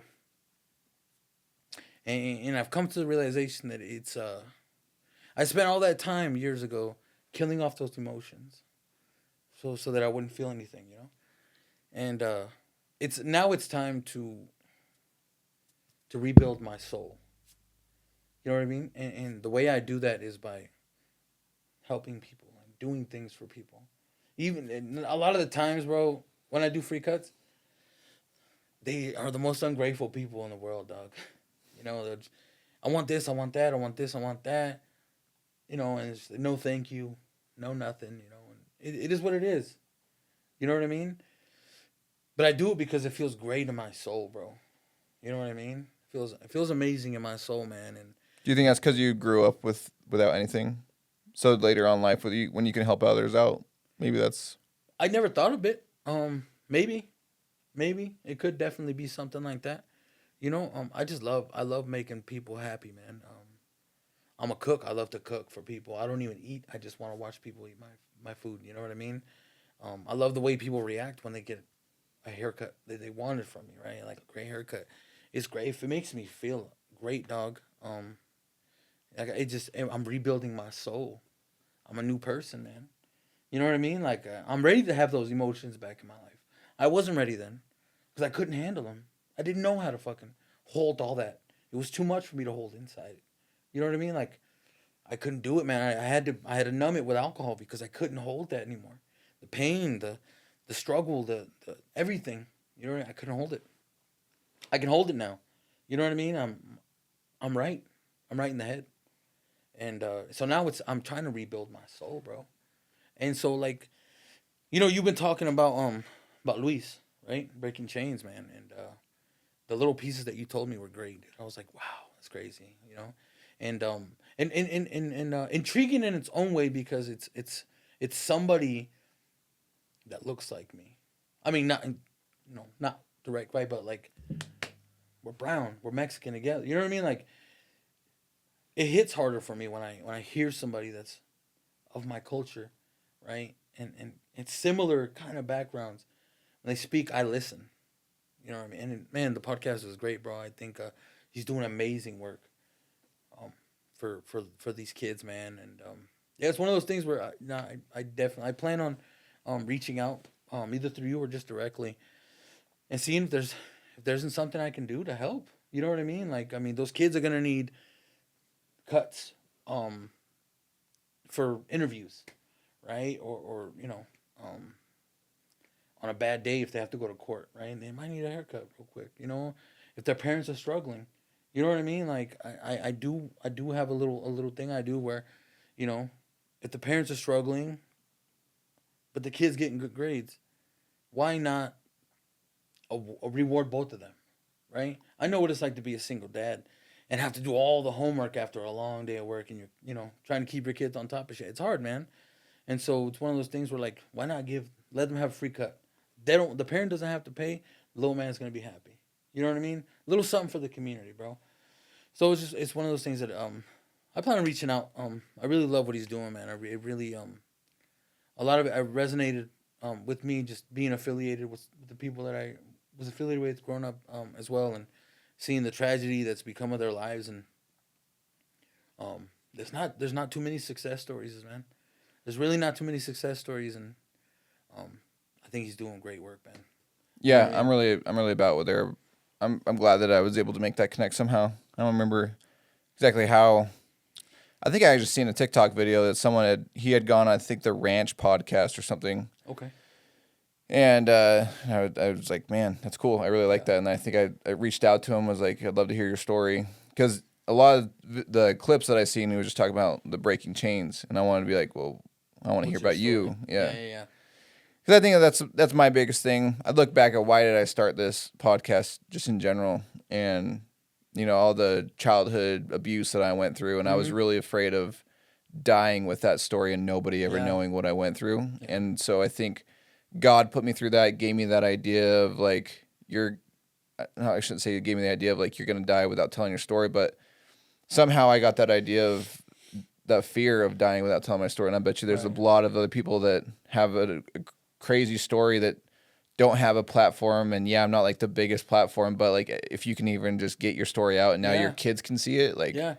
I think Oh, that's dude, huge. it was huge for me, bro. Like, people my whole life have been telling me you should write a book or, you got stories for days. I'm like, I do. I've done a lot of fucking stories, a lot of stupid things, man. And when you asked me to be on the podcast, I said yes, and I honestly was like, yeah, well, one day. Then when I got closer to it, I was like, shit, man, I don't know if I can do this. And Marissa, bro, she's the one that's like, you got fucking stories, bro. go on there and just be you. I'm like, man, I don't know if I should cuss. She's like, I'll watch my mouth. She's like, just be you. I promise, if you're just you, people just gravitate towards, whether it's stupid shit you're saying or if it's something that's some real shit. Yeah, you just gotta be Right? authentic. That's it, man. I used to have like questions and stuff I'd want to ask people, but I'm like, I just want to have a conversation with you. That's why it felt so good the first time, bro. I was nervous, and then it really was just, I forgot everything. I forgot we were recording. It was just me and you having a conversation. You know what I mean? And it felt. I like it that way. It's real. You know what I mean? Like it's real, man. And there's nothing like being 100% real. And that's why I don't watch my mouth, dude. I know I'm supposed to and shit, but it's who I am, bro. And it's when I speak, man, and when I speak, I speak with emotion, bro. And yeah. There's I feel everything. When I talk about something, you can feel it, dog. You know what I mean? Because I'm very passionate about speaking my truth. And if people don't like it, that's okay. That's fine. I'm not your cup of tea. That's cool. You know, we know where we stand now. You know what I mean? Yeah. And I'd rather that than be who I'm not and never know who's around me. Mm-hmm. Never really know their intentions, you know? I never thought stand me at my worst. You can sit down with me and eat when I'm at my best. Yeah. You know what I mean? And so that's why unapologetic, bro, is the best thing. I'm just authentic, and it makes people mad. And I apologize a lot. I'm not an asshole that just will say some stupid shit, and then, well, it is what it is, right? If I'm wrong, I apologize. I'm the first one to apologize, bro. Hold myself accountable. Yeah. You know what I mean? You have to. That's real. That's being real. Talking your shit, and not holding yourself accountable for it, that's not being real. You're just being an asshole. You know what I mean? Talk your shit. If that affects someone in a way you didn't think it would, or if you came off a certain way, because when I talk to them, I just fucking yap, and then later on, I'm like, shit. I could have said that in a different way. I could see how that can fuck with somebody, you know? I'll apologize. I'll be the first one to apologize. I'm sorry, bro. My bad. You know, I didn't mean that. And it's genuine apology every time because reality, bro. Real. I have to keep it fucking real. Keep it real with my children. I keep it real with my lady. I keep it real with my clients. From the morning to night, bro, I try to be 100% real. 100% because the scariest thing in the world to me is being called out and not being able to be like, you're a lying fuck. You know what I mean? Like that's the scariest thing to me is somebody can call me out and have a basis on it, and I'll be like, fuck, how do I defend myself? You know what I mean? So I'm like, I'll just be real. Fuck it. You know what I mean? It's just what it is. You like me, you love me, hate me, whatever. Yeah, man. That's cool. So what you gotta do is just keep it real, and that's what I have to do with my clients too. Like, and just being online, my online presence. I had a really hard time when I started. I was trying to be this person I'm not. Like, I had a guy that was like, no, you need to be like confrontational and like, Jesus. and like, evoke emotion because that's how people are gonna like and share, or they're gonna like comment because they don't like you or they do like you, or it's like you can't. I was like, yeah. So I tried it for a little bit and it just didn't feel right, and then I just went back to like making dick jokes and stuff that I like. Yeah. Like I was just like, I don't want people to like me and then find out that they don't like me. Yeah. Or I don't want people to not like this person and realize I'm somebody else. Like if you are my crowd, you're my crowd. If you're not, like, you don't want to fake it, and then they meet you in real life, come across you in real life, and they're like, fucker's not at all like what he's portrays himself to be. Yeah. Keeping it real. I dig it, man. So what's next for you, dude? You got the barber thing going on, kids going, school, all that good stuff. But I know you've been talking, like you just said, you want to do like the back to school stuff. I know you had talked about wanting to help out with like the homeless shelters and stuff too. Yeah. I mean, doing work like that, man, is I feel like it's. I want to let God speak through me in my work. You know what I mean? Because I genuinely believe that the path that I walked was one that God put forth for me. You know what I mean? A lot of people, man, I hear this a lot. It's just like, why don't I have this? But I've been doing this. Like, is God not listening? You know what I mean? And I've gone through times in my life where I've had my doubts. Like, what the fuck? You know what I mean? But I genuinely think that this was the path that he set me on, man. And it's been a beautiful path. And if I can do his work, through my work, I love it, man. You know what I mean? Like, I would love to do any help I can, homeless shelters, back to school cuts, big thing for me, bro. Just because seeing a child have that smile on his face because he's going to school with a nice haircut is beautiful. It's a beautiful thing, man. And not a lot of people can afford that shit nowadays. You know what I mean? Everything is so expensive, man. And our wages don't go up, but the prices sure fucking do. Yeah. And on top of that, they gotta worry about kids' shoes, kids' clothes and all the school stuff, man. Like, if I can, give them a breather, then I'm more for it.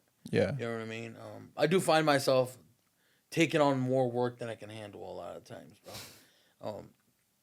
But I thrive. I'll be honest. I thrive on that pressure, bro. I'm very good with the pressure. One of my favorite quotes is men are like flatbed. Men are like fat. Jeez, I can't say it. Men are like flatbed trucks, and they drive best under a heavy load. Yeah, that's a fact, man. That's how I was raised. You know what I mean? I need when it's too easy, is when I kind of fall off a little bit. They become complacent. I become complacent. There you go. And it's when crunch I am at my best when it's crunch time. I might not be at my happiest, but god damn it if I'm not at my best, dog. And I'm at home. You know what I mean? Because all I knew was struggle. Mm-hmm. You know what I'm saying? It's like, you gonna put me back in the shit? Been here. Yeah. Cool. Right. Let's work. You know what I'm saying? Like, let's make something shake. Yeah. So I'm at my best when I put a little too much on my plate, man. But yeah, community work, man. I would love to do some more community work. I would love to work with Luis, and his people. I know he's got a homeboy over at Dem Nampa Boys, right? I'm sure that they help out a lot. But if there's any extra help, I would love to help out with the kids, man. Yeah, dude. Man. I have so many things I want to do, bro. I'm looking at investing into a business with my sister. She makes great dessert, man. She's just very gifted when it comes to desserts, cakes, stuff like that. And it's something that she does for the families all year long, bro. Every birthday party, she does it for my kids, for my nephews, my nieces, my sister-in-laws, my brothers, everyone, bro. She's just very gifted, and it's something that it's a labor of love for me. I want to invest in her. I believe in her, so I think that's gonna be my next move, financial move. Is start something with my sister. Also start something with my mom. She's very gifted at building shit, and she's been working on her and between her and my brother-in-law they made some planters for my sister's garden, man, and it's something different, bro. It's a built-in sprayer system, so all you do is you attach it to your hose. Everything's good to go. And I'm like, you guys should make these, sell these, and I'm kind of trying to push them to start a venture there. And I might, invest in that as well. As far as my business goes right now, man, the last couple months, I've just been adding, little touches here and there to, what already is the experience, right? I mean, I added a fridge so that I could have waters, beer, whatever kind of drinks the clients right would like when they sit down, man. Just let them relax a little more. Hot towel warmer, just a little pampering, bro, goes a long way. After a long day and shit. And it's looking at my books. It's improved, right? My business so much, man. Yeah. What all services do you offer? Yeah, and another thing, man, that I've always offered, but no one really ever wants to get, man. And I think it's because we live in such a machismo type of world, bro, where men don't feel comfortable getting, being pampered, dog. And I don't mean getting your toes done and shit. Sometimes, bro, you just want to sit in the chair and get some work done, man. You get your hair done, bro, and you got to get your skin done. We're getting older, dog. You know what I'm saying? Why not treat yourself a little bit? You know, add another 15, 20 minutes to your cut, right? So I offer facials, man. I've been offering them since I started. It's one thing that I got really into when I was in barber school. Actually, I taught a class while I was in barber school on facials because I did them so much. And yeah, dude, it's just one of those things that feels great. Um, and it adds vibrance to your skin, bro. Um, and it's one of those things that I get. Maybe blue collar guys won't want to do it as much, because you're out in the dirt and shit. But it's one of those things, man. That the people that have asked for it are usually like car salesmen, people that are upfront. People are talking to people, man. You got to be on point and shit. And so it's one of those things, man, that I've always had. Very seldom do people ask for it. I do it for my nephews, and my nieces, my daughter, and her friends and stuff. Because it really does help with breakouts and just to keep their skin less oily. You know what I mean? There's different facials you can get for depending on if you have dry skin or if you have oily skin and stuff like that. Um, it's a service that I'd like to push a little more, man. I really want to start pushing some high end stuff, but again, it's very hard, especially being at a shop that's just very very manly. You know what I mean? Like it's one of those things where I think a lot of dudes don't want to do it because they're like, we don't want to be called a slur. You know Mm-hmm. what I mean? We don't want to be less manly, right? Yeah. I think it's dumb. I myself don't see it that way, but I understand where people are coming from, man.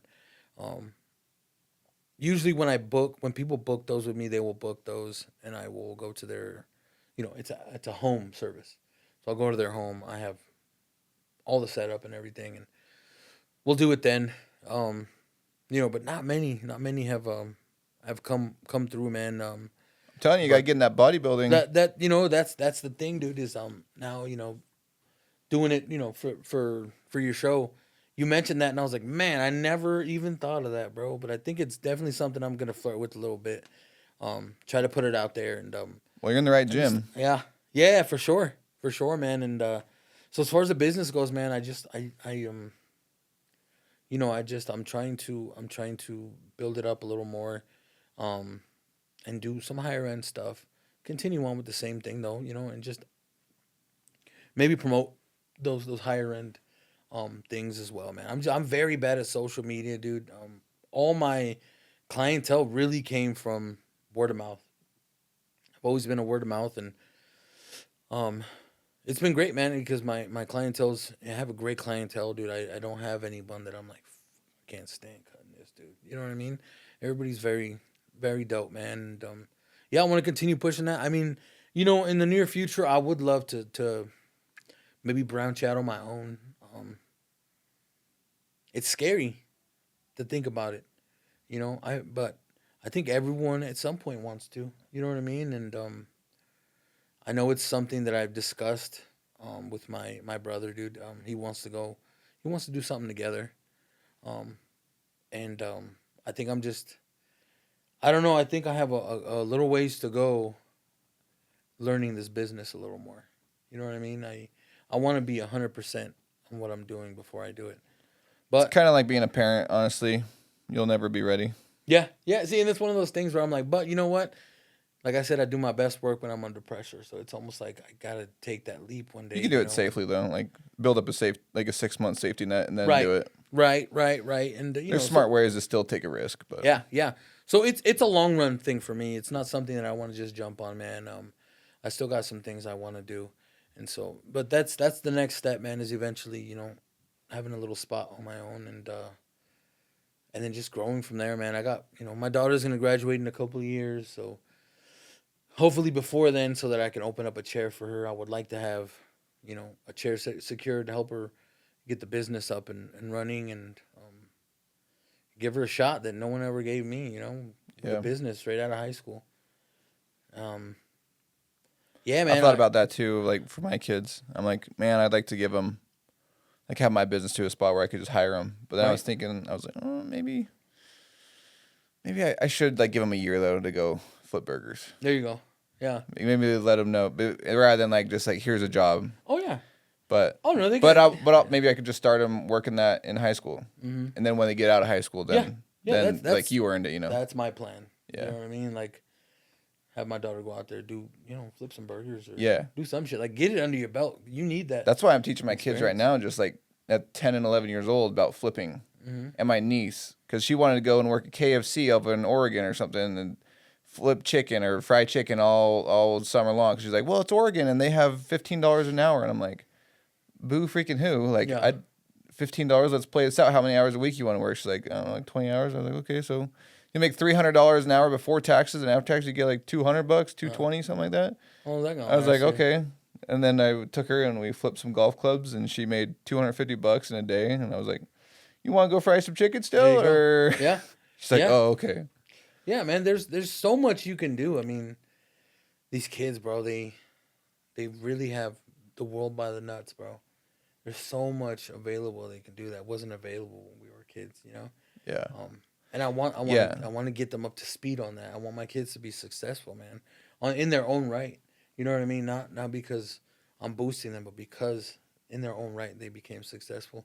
Dana White has this clip that's going around. It's been going around for a couple years now, but he's like, if a kid wants to be successful, it's so easy nowadays because all the kids are just so damn lazy. Like, it just takes a little bit of work to stand out among the whole rest of everybody else. Yeah. It's so easy to be a winner nowadays. Yeah. You just have to put in the work. Yeah. And that's so true. Like, that's a fact. Yeah. Like, man, I watch my son watch videos of people playing video games all day. I'm like, why don't you play the game? Why are you watching him play the game? Are you this bored that you're watching somebody do something? I make my kids earn screen time now. Like, they have, especially during the summer, I'll have them, keep their phone in their pocket, and we can control whether they can, get more time on it or what. And I'm like, go get your 6,000 steps in. Go play. Yeah. I was a kid, dude. I was getting abused by my stepmom, and she would have let me go play outside and all this. And I'm like, wanting just to shake them. And I'm like, do you know how good it is that I want you to go play outside? Yeah. Like, you don't even understand how good you have it. And it's hard as a parent. I'm trying not to take my childhood out on them, but like at the same time, let them understand like how good they have it. But I still want, there's like a fine line for me because I want them to know how good they have it, but I want them to have a hard childhood. Yeah. I want them to struggle. Structurally hard, right? You have the structure of, it's not a broken fucking home. You know what I mean? You're throwing structure is what you're doing, bro. It's not, you're not torturing the kids, right? Everyone's so soft nowadays. Oh my God, shut up, dude. Mind your fucking business. Yeah, try and teach them like you got your chores to do during the summer. Get it done first thing in the morning so you get the rest of your day. It's the same principle I tell my clients. Like, go work out first thing in the morning, so you don't have to do it later on the day. Because it's like eating two frogs. When you think about, oh man, I have to work out after work today, and now you're like dreading it and all that. It sucks. Go get that knocked out first thing in the morning. You feel better. And it doesn't hit the same way. Right. You know what I mean? Like, an afternoon workout is dog shit. You do that shit in the morning, I'm up, bro. Yeah, you're up. I'm ready to go. I'm 10 steps ahead already. Life's all about stacking wins, and if you can wake up on time, you go to the gym on time, you eat your meal before most people even wake up, that confidence you got inside your head is so much better than anything else that you can get because you just know that you're putting the work in while other people are still sleeping. Yeah. Yeah. That's why I'm really passionate about this new project I'm going to be working on, like that 333 design about like building in the dark. And I'm like, that's just what it is, man. Like, while other people are sleeping, I'm putting the fucking work in. Yes, sir. Well, speaking on the fitness side, dude, and hopefully the whole world watches this video, what's your goal for the rest of the year? The goal for the year, man. I'm your coach, so I got to put this all on camera, and hold me accountable. It's June. What are we going to do? Wow, man. And the thing is, we need to set a goal that seems like it's unattainable so that you have to work hella hard. Right. Maybe like, I just want to lose 10 pounds. Like, no. Go take a fat shit. No, look, so it's so hard. It's so hard because I don't know what I'm going to look like at a certain weight. Well, just tell the quick story about you going and getting new pants. Oh, yeah. No, so for the wedding that I went to, right? Never been to a wedding, bro. I've been invited. I've never gone, man. I was always too broke. I was too embarrassed, really, to go, man. And for the first time, and it was one of my best friend's daughters, man, and she's like a niece to me. I've seen her grow up, and her husband comes to me, right? Her husband is one of my clients, dude, and so it was I told Marissa, these are the colors they're asking if we can match or whatever. So pick a dress, and I'll get a setup and everything, and yeah, I ended up having to go get a shirt, a nice polo. I don't wear nice clothes, man. You know what I mean? I'm very laid back, and so I had to go get a polo, and then I was like, man, I got to get some pants to match this. So I went, and I used to. So when I started, I was in a 44 waist. When you started working out with me? Yeah, right. Um. And then those were a little big, so I went to like a 42, and I've been in 42s forever. And so I went into the fucking. I went to Walmart actually. They had Wranglers. It's cheap as shit, bro. I was like, these are nice.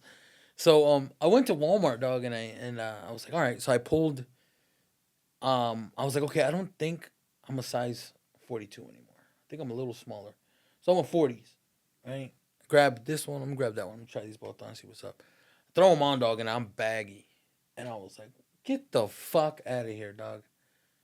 There's no way I'm a smaller size, right? I was 38 in high school, bro. You know what I mean? Like, it's like no fucking way. So I tried. They look good. I was like, cool. I went and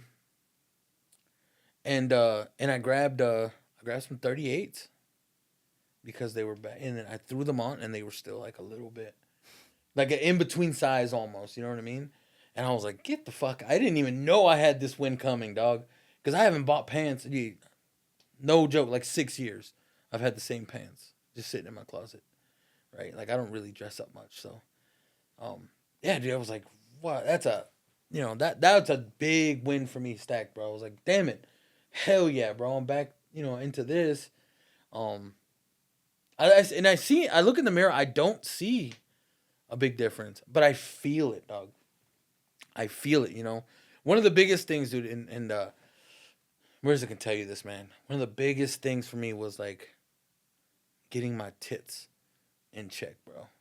Man tits, just always very, very. I mean, it's shitty having man tits, bro. You know what I'm saying? Like it's weird, man. And it was one of those things where I was like, man, I can't wait to, sculpt these and shit. I'm tired of having man tits. You know what I mean?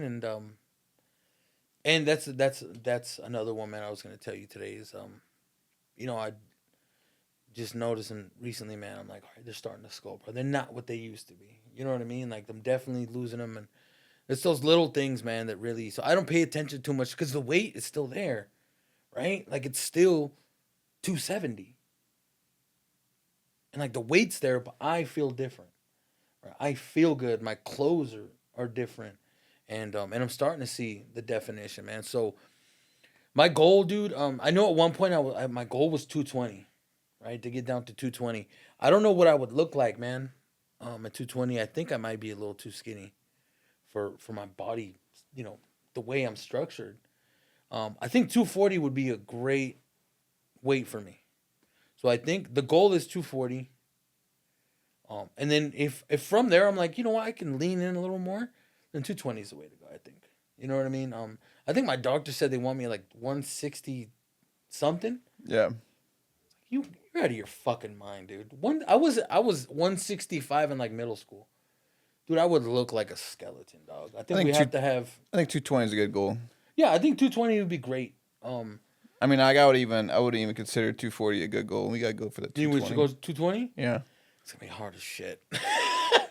But I'm down, bro. Yeah, I'm down, man. All right, we'll do a follow up. Let's do it. Don't let the world down. No, I'm gonna try. I'm gonna try real hard. I'm not drinking though, so I've already stacked that one. I think the biggest thing someone could do is make their goals public. When I told everybody that I was going to leave the prison, and I kept saying that over and over again, like I said, 2 years from now I'm leaving. 1 year from now I'm leaving. Came bid time, like, you still leaving in 6 months? I'm like, yeah, I'm still leaving. I don't want to be a liar. Yeah. I can be a failure, but I don't want to be a liar. It's the same thing with the barber, right? I told everyone I was going to barber school, and when I found out I wasn't, I was bummed the fuck out, man. Yeah. So, no, you're right, dude. It's one of those things. Let's call it 220. Let's do it. Let's fucking get there. It's gonna be tough, man. But Well, thanks for the recap and getting the part 2 of your life. For sure, bro. We missed a lot, so I appreciate it, dog. We missed the business end of it. Yeah. That's what we did, man. I got caught up in talking, just stories, man. Stories, man. Yeah. But no, thank you for having me back on here, bro. It's definitely it's great, man. I love it, speaking on these things, and I know there's like-minded people out there. You know what I mean? And hopefully, maybe I don't reach a whole lot of people, but if it's one person, man, that I can, that'll be like, okay. Yep. You know what I mean? I'll give it a try and shit. Focus on the That's one. enough. Yeah, that's it, man. You know what I mean? Stack those wins. You know what I mean? One of my favorite lines, Nipsey Hussle, bro. He says, "The losses we can't erase, the wins we gonna celebrate." You know what I mean? And I believe that shit, man. It's one of those things that, again, I teach my children. Sometimes a loss is a loss, man. Let it go. Yeah. Can't erase that shit, right? Focus on the wins. They come more often than not, bro. People forget we're stuck in this mind state of just stacking those. Oh my God, this happened and this. Shut the fuck up, man. Stack the W's, baby. Mm-hmm. You woke up today. Your babies are safe. You're safe, right? Rent's paid. Maybe you don't have money in your pocket, but goddamn it, you got a place to live. Yeah. You know what I mean? Do you have food at home? You can't take your kids out? Don't worry about it. You got food at home. Stack those fucking W's, man. The people got to stop being so goddamn negative, man. You know what I mean? Yep. You got to stop that 100%. shit. And I think a big thing too, man, is you got to give yourself grace. Stop hounding yourself so goddamn hard. It's for everyone. Give yourself some grace, man. You're only human. Mm-hmm. You know what I mean? You're only human. Just give yourself some goddamn grace, man. And I think the world will be a better place. Yep. No, that's 100%, dude. Thanks for coming on, man. I appreciate it. Yeah, of course. Thank you for having me, bro. We'll do the recap. 220 it is. 220. Let's go for it. All right. Hell yeah.